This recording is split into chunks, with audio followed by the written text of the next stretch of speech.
สวัสดีครับทุกคนพบกับเจดล็อกแก๊กอีกเช่นเคยวันนี้มาพบกับเกมไก่ฟ้าไก่ชนปะไก่อะเริ่มเลยเป็นก็งแล้วก็ไม่คิดจะโอเคแต่เธอกี่อันอะอ๋อนั่นไงอ๋ออ๋อได้กำไรละ100เวอร์เวอร์มากเห็นปะเนี่ยแค่ไก่ตีกันด้วยอ่ะบ้าไปแล้ว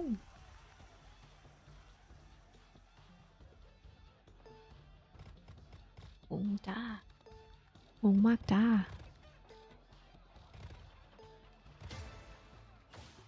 อะไรคือเลข3วะไม่มีนิ้วอ่ะแม่งโคตรไก่ชนอยู่แบบเอาไก่ไปชนกันเนี่ย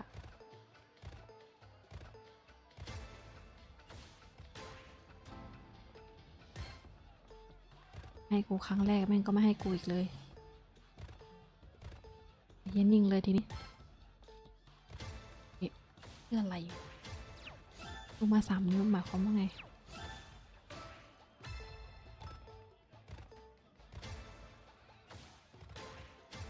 เฮ้ยมันแตกก็เวอร์เวอร์เวอร์แล้วนิดหน่อยก็เอาเนาะบ้าไปแล้วแม่ง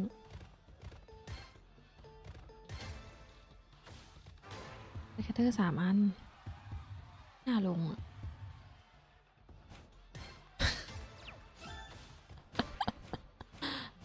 แม่งไม่น่าพูดเลยไหนดูที่สแคตเตอร์มันอะเป็นยังไงหมุนเนาะหมุนเดี๋ยว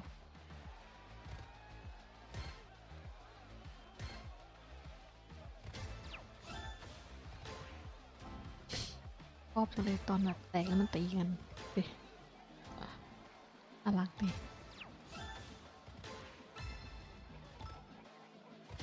โอเค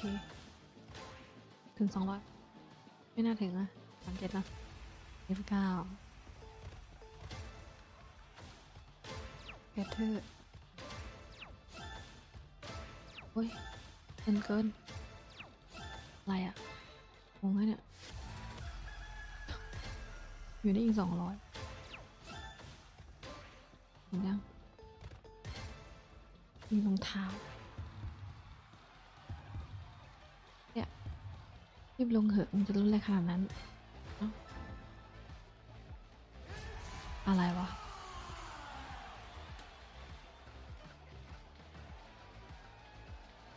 มันรันอะไร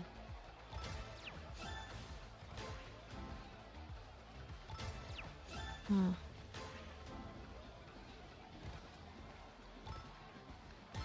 อืม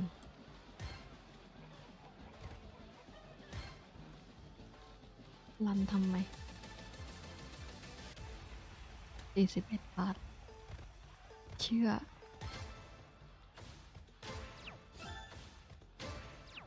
เหลือจะเชื่อเดี๋ยววัดเดี๋ยวงงไปหมดแล้วเกมเฮียนี่จะได้เหรอน่าได้เรามั้งให้ไปแล้วอะไม่โอเคไม่อยากได้ไม่อยากหมุนอะไรอะ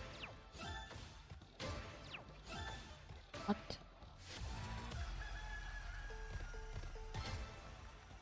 รองเท้าเว้ยมึงเนี่ย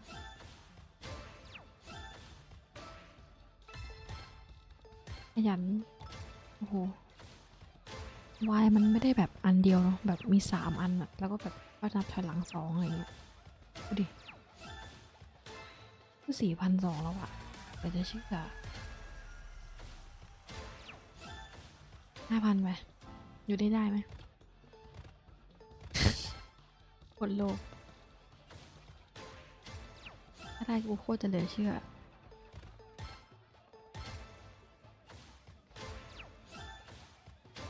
พ่อมึงเดี๋ยวอะไรอ่ะไม่ทันได้ตั้งตัวเลยได้ยินที่ฉันพูดใช่ไหมเธอก็เลยให้ฉันแบบเยอะขนาดนี้จริงจังปะเนี่ยร้อยเดียว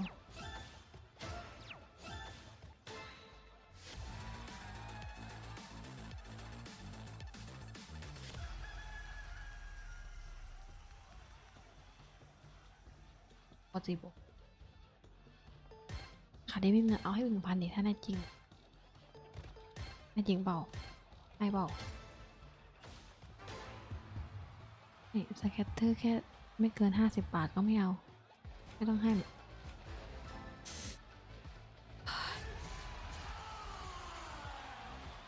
จะรั่ว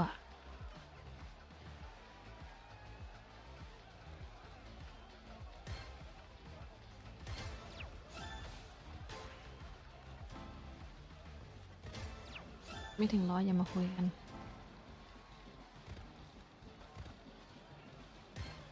ตอนเนี้ย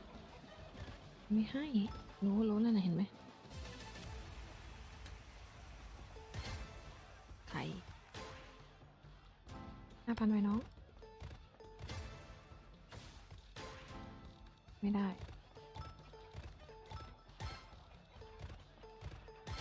อืมอืมอืม5,000ไปอีกอะไรวะหันแล้วทุกงงชิบหาย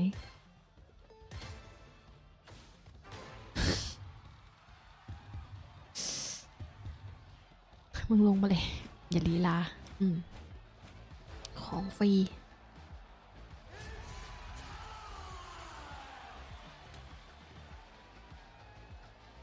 ไม่ต้องบอกไหนอ่ะ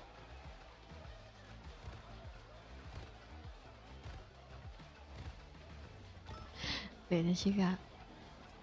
โอเค5 บาท3 บาทโอเคทุกคนก็ฝากกดติดตามช่องสีออดก็แก๊กกันด้วยทุกคนใครสนใจลิงก์อยู่ใต้คลิปทุกคนลาไปก่อนเจอกันใหม่คลิปหน้าสวัสดีค่ะ